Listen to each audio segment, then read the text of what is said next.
So, all right, let's try to remember. So currently I think we did one thing. Well, what was the PR? We landed some PR, right? Well, it was in a private branch though. Oh, okay. Oh, we landed a PR, but that was related to some cleanup. The important PR for this one, where we actually converted the list of upwards into a tuple, that one we didn't land. It's just in a private branch. Okay, so we can. Oh, I remember there was an efficiency problem. Right. So the basic plan. This is coming back to me now. The first thing we did was we were converting the closure subs and generator subs types to have a fixed number of type parameters regardless of how many upvars they captured, right? Right. Okay. And I think the T key on my keyboard is like dying. If you notice any missing T's, fill them in. So this is like, right. And so kind of step 1A of this was basically change the APIs for closure subs, etc., to synthesize a tuple type. And that part we did as a commit on the branch. It has performance implications. So we didn't want to land it independently, or it could have. We could test that. Anyway, and then step B was going to be change the type check to actually generate a tuple, right? Yeah. And actually, I think we had a few videos in and around this area. Yeah. So those videos are there in that the pull request that I sent you. Okay, very nice. So you've been working on step B right now, right? Yeah. And how's that going? So when we have changed this into this the tuple, we have a few test failures. Yeah, I saw your message. The UI test. So the one with the trait, the UI test for trait matching was adding an extra line. Is that correct? Yeah. Mm-hmm. And that same error is in all the 9 tests that are failing.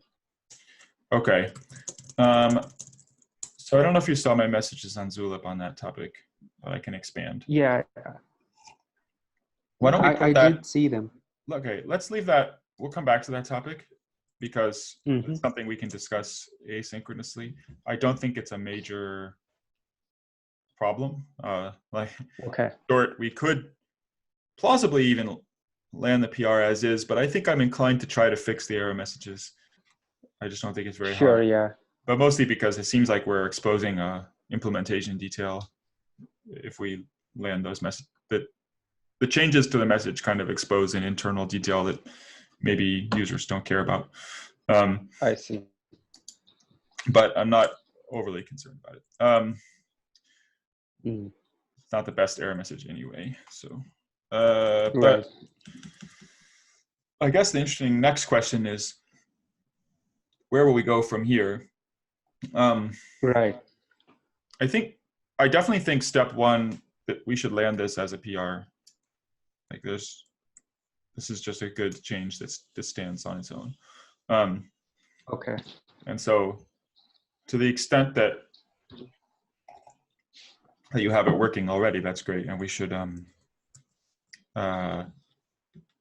rebase it and everything, get it ready to land. Okay. Sounds good. Once we do that, though, then the next thing we have to do, we're going to have to change. Okay, we're going to have to change how many, all the code that assumes that the set of free variables is the same as the set of captures, right? Maybe a way to look at this that's like a meta thing is we have some problems, we have some assumptions in the current code that have to be fixed, right? And step one was number of upvars is baked into the sort of generics of a closure / generator. This, and just to review, this is a problem because the type checker, or because we have to generate, we have to know the number of generic type parameters and so forth before we actually type check closure body. So if the number of captures is going to be dependent on what the closure body, on what paths the closure body actually uses and the types of those paths, then this is a problem. Okay, so that's number one. In a similar vein, code that uses the free vars list to determine how many fields / captures, etc. a closure has. So you remember what I mean by free vars list? Right. So one question, the first point, we already did something about it, right? Like the last PR. Okay. That's basically what we've been trying to fix until. Right. Okay. So now I'm saying we probably want to, probably the next thing we want to target is this free vars situation. And once we do that, change consumers. I think the plan here, we're going to have to dig into this a little bit.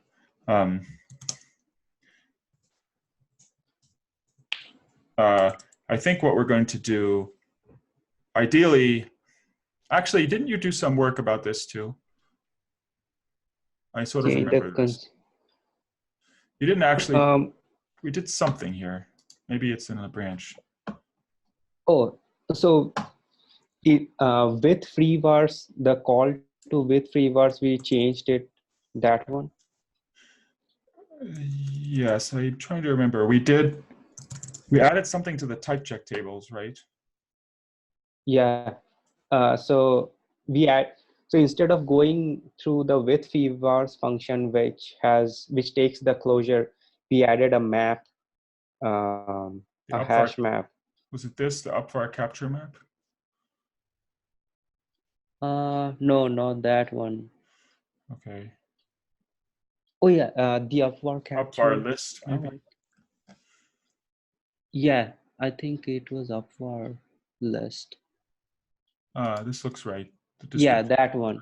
Yeah, okay. Yeah, that is the one we added. So, right, so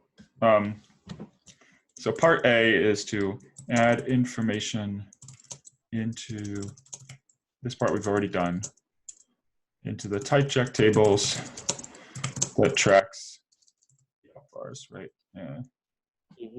And this is basically done. Okay, so let me add a link here just for, I'm basically hoping we can, both for me to remember and that it would be nice to have a sort of overview of what the whole plan was and how it played out. Yeah, that makes sense. And so step B, we basically have to use this now. And I don't remember how much of that work we did. Yeah, we just filled it up and we let it be. I think you did a little bit of experimentation or not. At least one consumer, I think you changed. You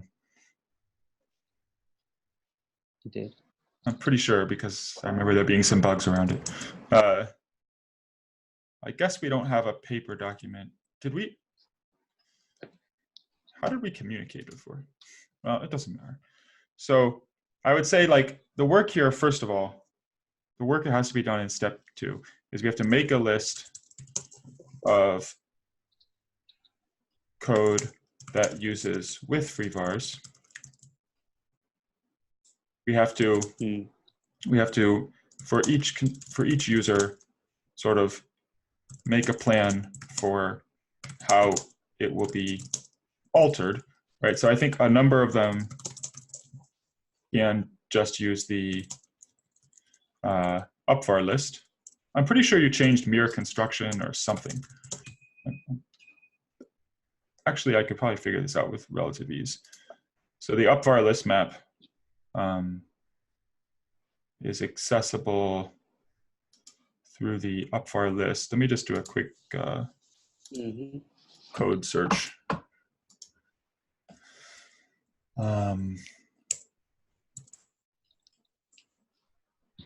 Yeah, so mirror construction, hold on, Russ, let's see. It looks like, oh man, this is the weirdest, I have to complain about. See, sorry, totally unrelated, but in GitHub, for some reason, it does not find, like in this file search mode, mirror construction, it just can't find, and I've never understood why, and it drives me a little bit crazy. Like there's some kind of bug. There's a directory librusc mirror/build, but you see it's not in this list. So what I always have to do is go to some other thing, and then pop back, and then go here. Anyway, so on line 635.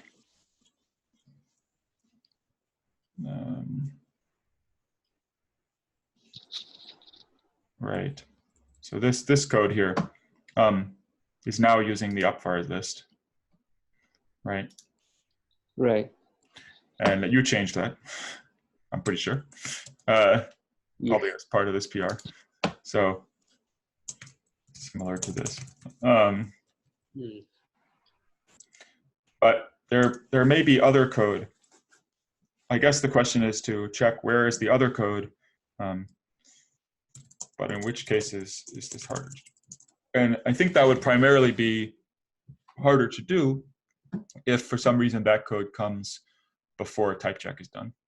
You know, if type check. Yeah. And I'm hoping we don't have any such cases, or at least we can find, you know, solutions for each of them.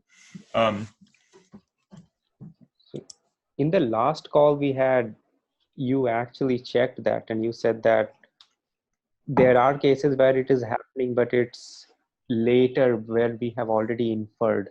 So it's risk-free. Okay.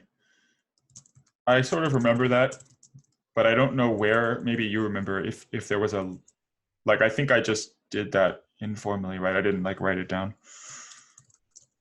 Yeah.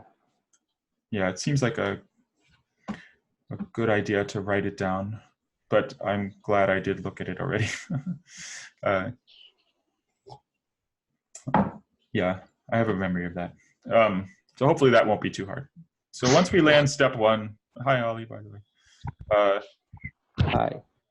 We can do step 2, and that hopefully is mostly going to be like, I'll go ahead and strike this out.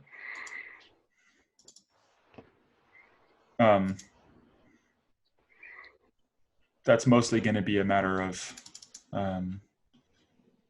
making these changes. And once we've done that, I think those are all the,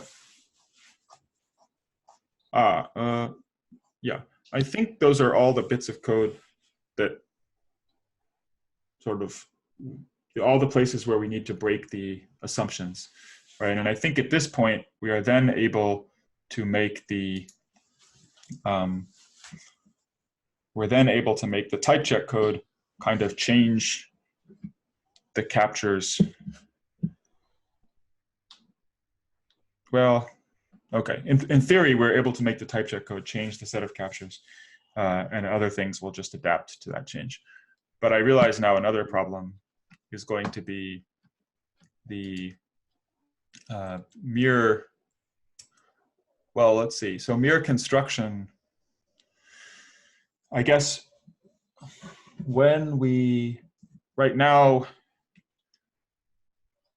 we assume that an upvar, we translate at some point a reference to X to a reference to self.X. And we might want, to change so that we're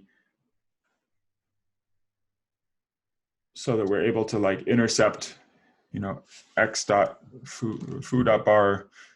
Hold on. I'm going to make a question mark section. Actually, there's a little uncertainty here in my mind. So one option would be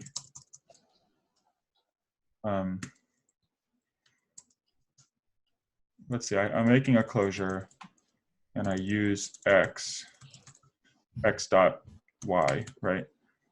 And today we will translate, let's make it very obvious what's happening. This is a read. Today we will translate to a capture of X. What we want, according to the RFC, is that logically we capture X dot Y. Right. There is some concern that if you had, for example, a number of captures with the same root, let's change this to, we might prefer to still just capture X by reference, right? And the reason would be that it's just less just fewer fields at runtime, right? That would sort of be unsafe in a sense. Like unsafe in the sense that the borrow checker, if you wanted to write that as in real code, you'd have to use unsafe code kind of, because you're actually taking a reference to X, but you're sort of promising that you'll only use the Y and Z fields, right? And the borrow checker has to kind of know to believe you. I don't know how I want to do that. I think that is a nice optimization. I don't know whether we would want to do that as a actual mere optimization after the fact, or whether we would want to create the mirror with the optimization, but tell the borrow checker to type check it differently. I don't love either of those plans, but I'm nervous about telling the borrow checker to treat the code differently than what it's actually doing, because it's a kind of thing we used to do a lot, and it can definitely lead to subtle bugs. I guess that's also true for the optimization, but somehow feels different to me. So whatever you said, should we write it on the doc so that we remember? Yeah, so the question is, so basically the question is, should we, there are two possible approaches, right? Either we generate code that captures X, but the borrow checker understands, treat it as borrowing X.Y and X.Z, or we generate code that borrows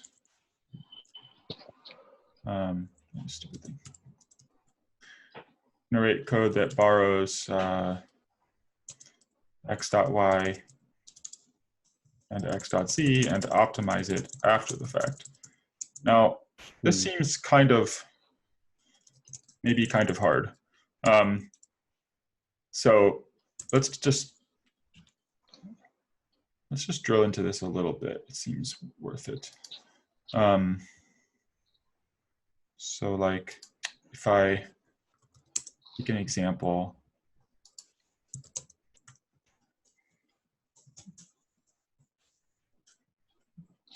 So here's a captured variable x. We'll put 2 vectors in it. Just for fun. And I'm going to like println, put 3 vectors. So there's one we don't use. And I'm going to print these 2 things, x.0, x.1.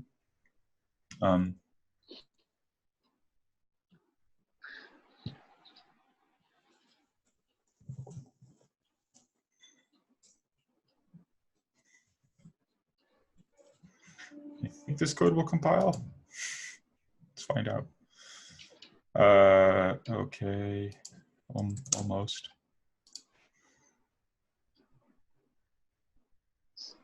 Oh, of course this won't compile. The whole point of this RFC is to make this code compile.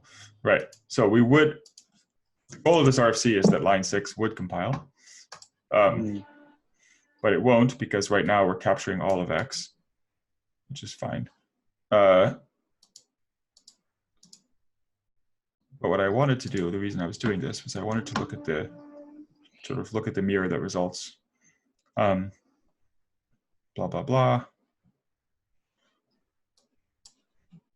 Hold on a second. How can I resize this? Okay, I don't know. So, well, using Vex was maybe not a good choice because it's got all this stuff. Let's just do this.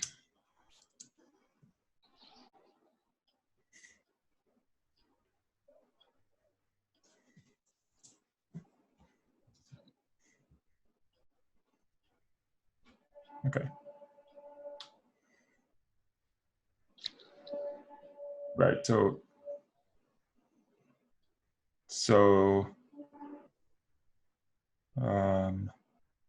here, this is interesting. Okay, I guess this is getting more optimized than I expected, but this must be the point where it is _2, this variable. This must be the closure, and we're assigning to its one field. Oops, I'll just add in there. Okay, we're assigning to its one field the tuple, a reference to the tuple x. Right. And so my point was, if we were going to change this after the fact, we would have to kind of alter this code. Like, it's pretty tricky, right? We'd have to alter this code to instead of doing one thing, to do 2 or 3 things. We obviously have to change the fields. This alone might argue why we can't do it after the fact very easily. Because, okay, so to make the change, or however we do it, we have to accommodate 2 concepts, which is the number of fields in the closure struct and the number of captures, right? And these right now are 1-to-1, but we would want to make them separate because, yeah, right? Because otherwise you can't do this. And so what that implies to me is, however we do this, the layout code and other code that has to deal with the number of fields is going to want to be kind of aware of the final result before we even get started. Right? Because it has to generate the right size. You can't change it out later. And that means that code is kind of tied to the mirror in the first place. We can't generate mirror that writes to fields that don't exist. Do you see my point? Yeah. So let's see. So it seems like we're kind of getting to that. We can't, that actually this approach is maybe incoherent because it would require us alter the layout of the closure struct after mirror generation, and we don't currently have a mechanism for that. Like, that would require introducing 2 concepts of layout, one that's like pre-optimization and one that's post-optimization or something. So I think we just don't want to do that. So that means we only really have one choice, which is this, which is that we have to figure out ahead of time the logical borrows and the actual borrows, or the logical captures and the actual captures. And some parts of the code are going to want to deal with the actual captures, and some parts of the code are going to want to deal with the logical captures. And now we get to another challenge. So let's just assume we're doing that. So we're going to separate the logical captures, borrow check C's, from the actual captures, what the code does. And now we have another problem, is that if you look at where these captures, these borrows and things are occurring in this code, you can see that we're actually borrowing, so _1 is the variable x here, right? And we're actually borrowing it just kind of in this random statement that's not connected to the closure in any particular way. And this is actually after optimization, but this is really the closure construction. This is just a normal borrow from our point of view. So for us to know that logically this is borrowing x.y and x.z, even though it looks like it's borrowing x, is actually something we sort of can't do right now. So what this leads me to, so okay, hold on. Problem, a set of, or borrow check, sort of Mir has no way to reflect logical versus actual borrows right now. The borrows in question are just normal borrows.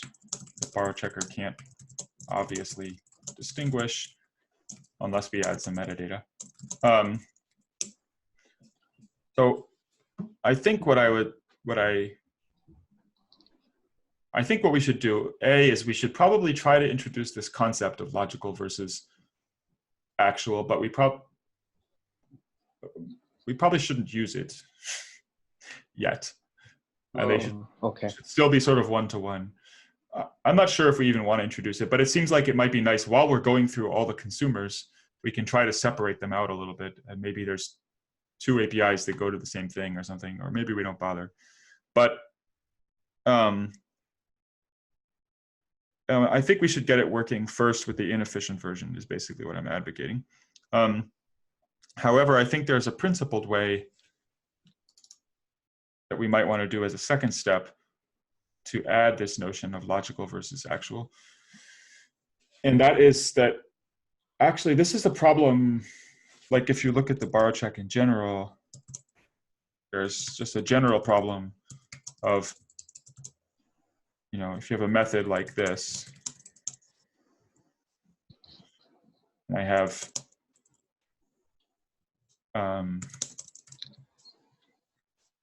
I try to call bar, I'm going to get an error right now because I have a borrow of self.a, and calling bar requires access to all of self, even though it's not going to use the field a, right? This is the same problem. And I would like to have a way for us in Rust in general to declare sort of that for bar to declare that it only uses this field bar so that we could type check this code. I don't plan for us to add that to Rust. I mean, I have no concrete plans for how that would work in Rust, but it might be something where we could start building some of the underlying mechanism now in order to handle this closure stuff. Yeah, sure. I mean, basically what it would mean is that we would, so same problem as this, and the underlying mechanism has to be something like borrowing X, but specifying the paths you can use from X. So, I see. so, I'm not even going to venture a guess as to what this syntax might look like. Well, okay, I will. I'm lying. You might imagine something like this. I see. A reference that can only access bar. That's kind of the concept we want. It seems to me like, well, we could sort of do this in any order, but it seems to me like it would be nice to first get the feature working so that we can test it and deal with some of the other questions. Like even ignoring this optimization, there are some questions and stuff we wanted to play around with, around when should you break it up into fields and so forth. And then we could separately come take a look at this problem and try to deal with it. That's what I think makes sense. So, okay, digression aside. Well, that means that already tells us that there's going to be a like step n, which is like try to optimize the representation of closures. We don't know exactly what n is going to be yet, but to separate logical from actual bars. So step 3 is probably going to be, so we're going to assume still a one-to-one logical and actual borrow. Then I think what that means is we're going to want to probably, in the type checker, analyze paths that get used and create more refined borrows. And probably the first step is going to be, I think we could probably land some kind of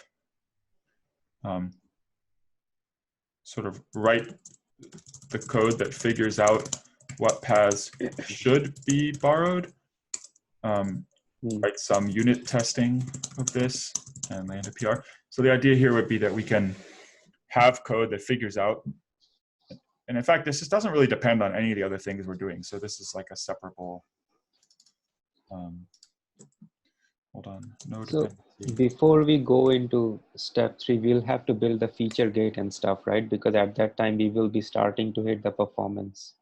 Currently, we don't have any feature gate for this. Yeah, good point. Very good point.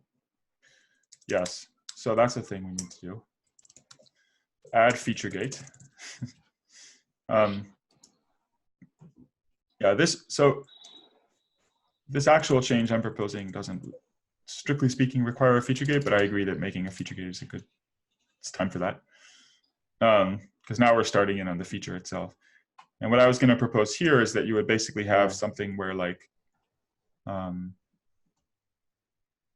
where you can kind of write a unit test where you add some funny annotation like RFC underscore capture dump onto the function, on the enclosing function, and then we will emit notes or errors for each closure within, describing the paths that should be captured and why. And so I can give you an example. This is something I found to be pretty useful, especially in the early stages. Often less so later on, but it lets you kind of land PRs that have tested code without having built all the mechanism, right? I see. Let me see. Source. So like in the source STY, I think in the NLL, we do some stuff like this actually around closures.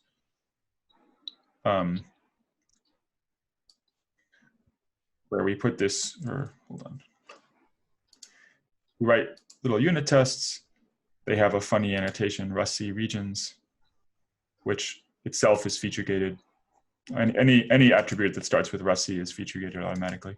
I see. With a feature that will never be stable because it's not really meant for real Rust programs to use. And then it dumps this information, which the details aren't important, but the key point is it's basically like a unit test, right? Saying here's some details about the closure. We figured out how many external variable IDs it has and what their relationships are. And that way you can kind of check that stuff. right? I see. Yeah, makes sense. And then later we would add, I don't actually know the details. We'll have to look more closely, but we're going to want to sort of define the, modify the upvar list entries somehow to specify the path that is captured. And we'll want to modify, mirror construction to translate sort of a.b.c into a reference to the upvar instead of only translating a. And probably, unfortunately, I don't know, we'll probably also have to, there are some other bits of code that will probably also have to be changed. I'm thinking of the, there's something called the expression use visitor, which is sort of a predecessor-ish to mirror. It's used in the AST borrow check primarily, though also other places. And there's like a few other bits of code that we'll have to alter. Hopefully, if we move slow enough, maybe some of those codes will be refactored away, but can't bet on it. Actually, not the expression use visitor though, because it's also used in closure analysis. It's not going anywhere, at least not for the short term, but still, there's some advantage to moving slow. Anyway, but I think that's far enough away. We don't have to like do in too much detail. But once we do that, we're basically done with version 1 of the feature. So maybe this becomes step 4. I don't know. I'm sure we'll add some more steps as we go. But,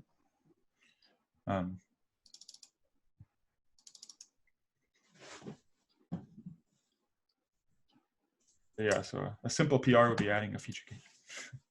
I guess the main insight here is that indeed, this code that figures out what paths should be borrowed is something that is kind of independent from the rest, right? Like we can write that code and dump it out, and we're just not using it for anything yet. Right. So you say version 1. So what will be the version 2 of this one? Where did I say version 1? Sorry. No, like step 3 is version 1, or? Oh no, you just say we will be done with the first version of the feature. I think I meant the unoptimized version. Oh, okay, I see. Yeah, and then we would want to think about whether to optimize and how. I should add that I think figuring out the set of things that are captured is not like super complex, but not entirely trivial. If I recall, there's some subtle points in order to preserve execution order and stuff like that. Hopefully I think it's documented in the RFC more or less, but that's something we're going to have to think about. Okay. And all right, so that's a good overview of the whole path. Maybe we have a few minutes left. Do we want to dive into the error message stuff you were getting? Or are there other questions that are on your mind? Yeah, maybe the error message, because then I think we can land this PR, right? Yeah, that would be awesome if we could land this PR. Okay, let's look at that error message. So let me first of all make a link, or let me get your message. So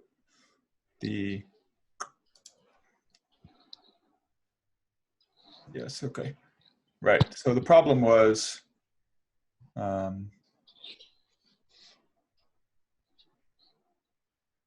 that here's the test. So in a test like this,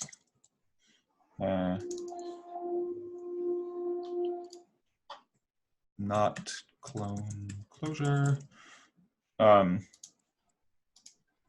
we get this extra line in the UI, right? Yeah. Okay.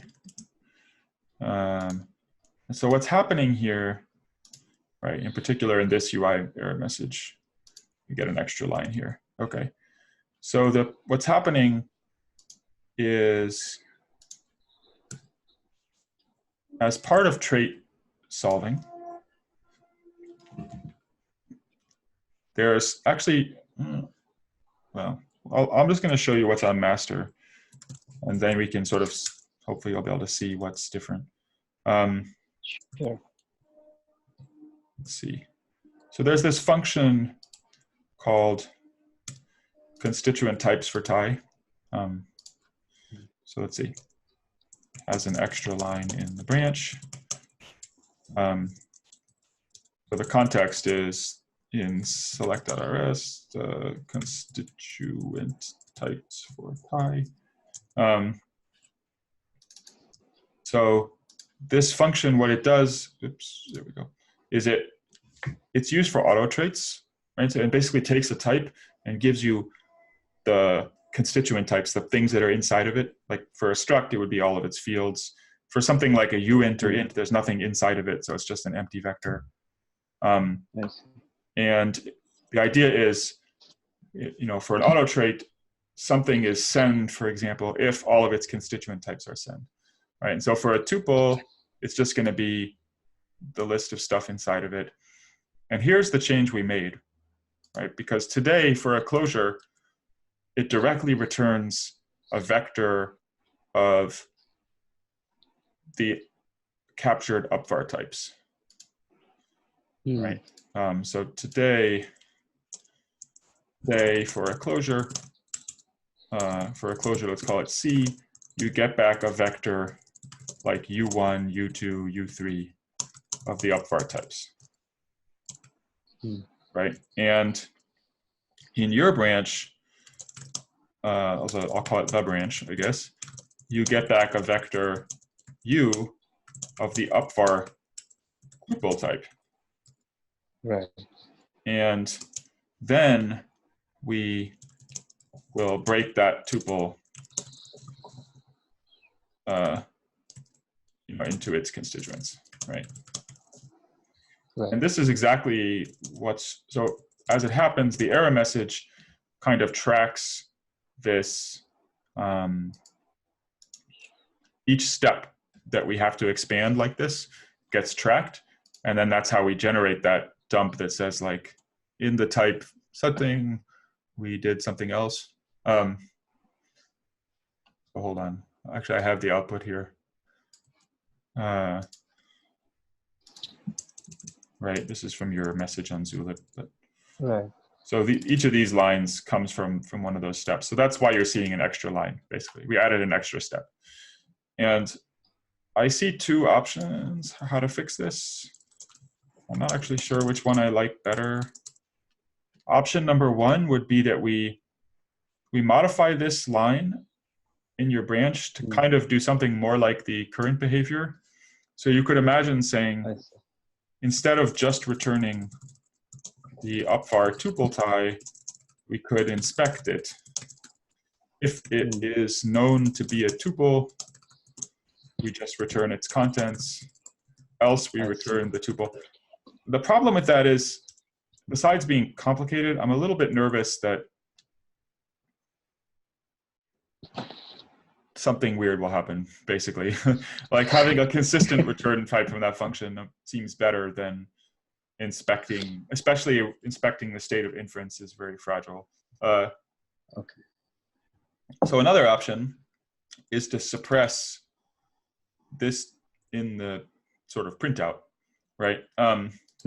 I see. And that, I feel a little bit, this seems maybe better because it's less deep. The question is exactly how to do it. So let's see, what happens today, let me show you a little bit more detail where that tracing mechanism comes into play. So each time we have to prove something, we have something called a cause. So like if we have to prove that something is send, we'll have a cause saying why, maybe because we called another function or whatever. And there's, inside this cause, there's a code, which is the obligation cause code. And one of the, there's a lot of stuff in here. different reasons we have to prove things, which we use for error messages. But one of them, somewhere, where is it? It's probably this one. Let's see, derived obligation cause. Yeah, I think this is it. So I think this is where we build up a little chain that'll have these things saying like, I had to prove, it's kind of just making a little linked list of the types that I had to prove. And then when you see this error message, we're actually iterating through that linked list, going through the parent codes. So if I jump to the diagnostics file, I'm gonna have to end this call in a minute, but or not quite yet. Still have a few minutes.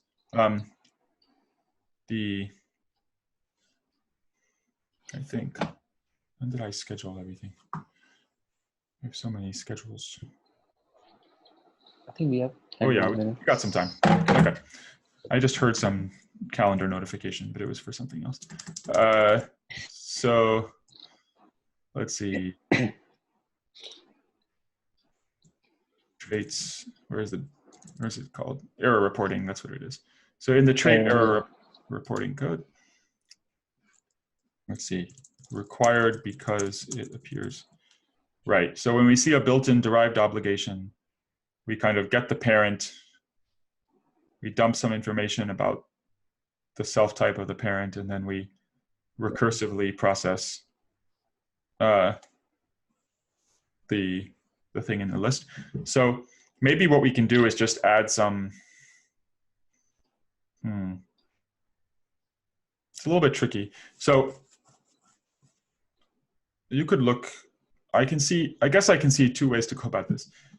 Either when we add a link, when we're in a closure type, we kind of suppress that link in the stage or something. I'll have to look where these actually get created, but basically so that we create a shorter chain that doesn't include the tuple type. I see. And then that we could probably do with relative ease, actually. That's probably the way to go, because that's just better. But either we do it that way, or we somehow add a field or something so that we know in this code to ignore that link in the chain, right? But I feel like if we can add some way to know to ignore it, then we could also just not create it. I guess what we could do in this code, for example, is you could look and you could say, oh, if I'm looking at a tuple and its parent is a closure, I won't print it, right? That would be a very local change. It feels a little hacky. I would sort of rather not generate. What if the? Go on.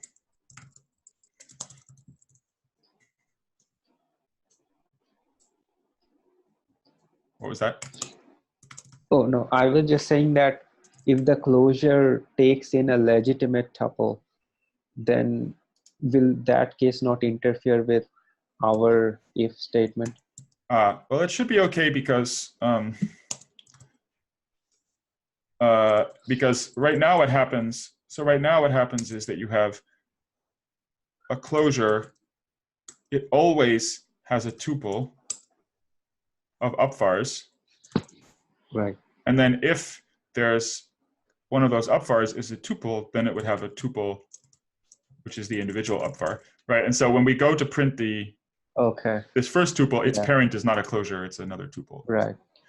But it still feels kind of hacky because we're changing these two parts of the code. There's obviously no, it's kind of a don't repeat yourself violation. Like if we then change again the constituent types function, then this code is now wrong, but there's no reason to.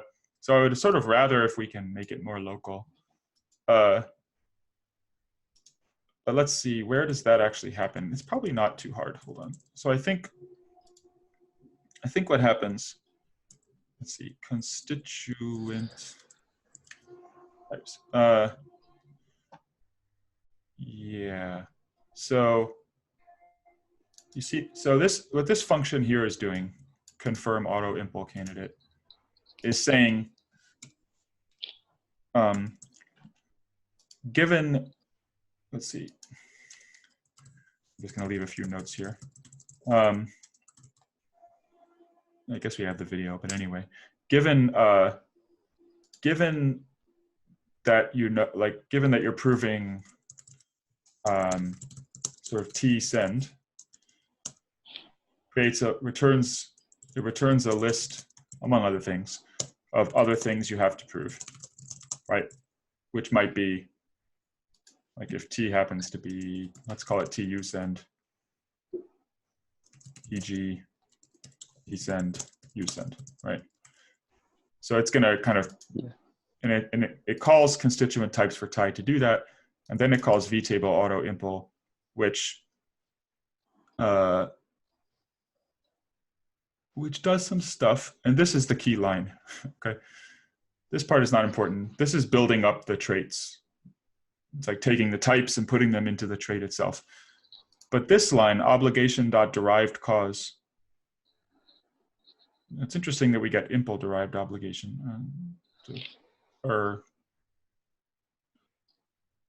Sorry, hold on a minute. Let me look a little more closely. Yeah, no problem.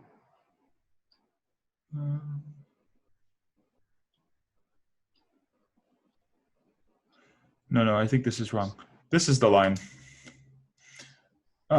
Obligation.derived cause built-in derived obligation. So this line is where we're actually making that chain I was talking about.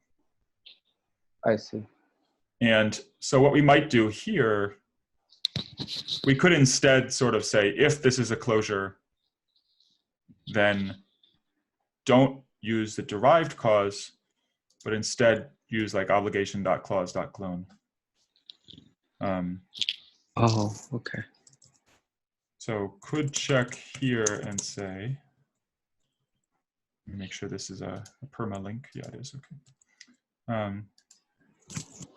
If this is a if the self type is a closure, don't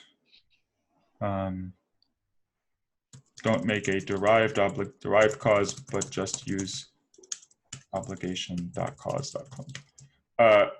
We could make it maybe even a little more local by saying that maybe the return type of constituent types for tie, instead of hard coding that it's a closure, you could say, or maybe make constituent, I can't spell that word apparently, constituent types for tie return sort of a vector and a Boolean or something, where the Boolean means, make derived cause. And that way we would literally change, we're putting all the decision in that one function, which feels good. So I think that's what I would do. Okay. And this line you can leave alone. What this is saying is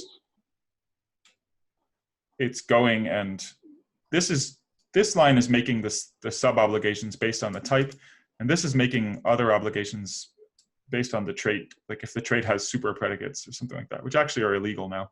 This is probably a no-op anyway, but it's a different thing. It's a different,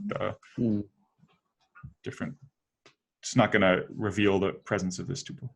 So yeah, so that's what I would do. I think that's the right strategy. We'll see what happens, but I think that will be good. Sound good? All right. Yeah, sounds cool. Good. Yeah, I'll try that out. Great. Well, this was fun. So I guess what we'll do overall, you'll try that out. We can pull this list here. I mean, I guess I can just move the heading down.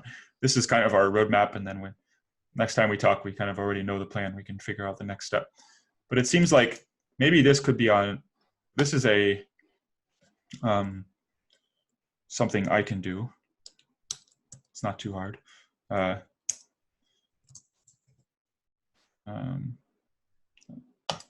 Oh wait, I remember now.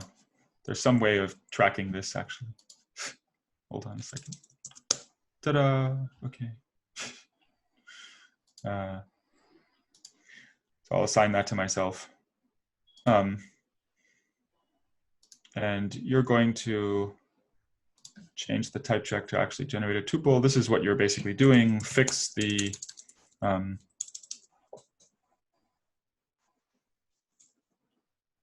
I got to make it all look pretty. if I can remember how. Okay, great. Now we don't need to use this double strike through, I guess. And in particular, fix the error messages around trait selection, right?